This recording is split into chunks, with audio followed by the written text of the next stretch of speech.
அடுத்தபடியாக ஒளிப்பதிவாளர் திரு மதி அவர்களை பேச அழைக்கின்றோம்.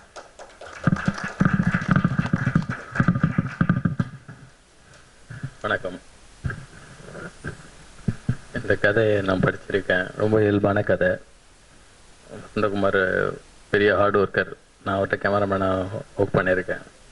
பெரிய திறமைசாலி. அப்புறம் மாதேவி சார் சொன்ன மாதிரி இந்த படத்தோட ஆக்சுவலி பெரிய ஹீரோஸை வச்சும் நிறைய எக்யூப்மெண்ட்ஸ் வச்சும் விஷுவல் பண்ணுறதுங்கிறது வந்து ஒரு ப்ராக்டிஸில் வந்துடும். ஆனால் இந்த மாதிரி இயல்பான சில காட்சிகள் எடுக்கிறது தான் வந்து கொஞ்சம் டஃப்பு. ஏன்னா முழுக்க முழுக்க அதை நம்பி அந்த விஷுவல் வந்து ஜெயிக்கும்னு நம்பி எடுக்கணும். அது வந்து ஷூட்டிங் ஸ்பாட்லேயும் அதை எடுக்க போகிறதுக்கு முன்னாடி வர தைரியமும் தான் அந்த விஷுவலை எடுக்க தோணும்.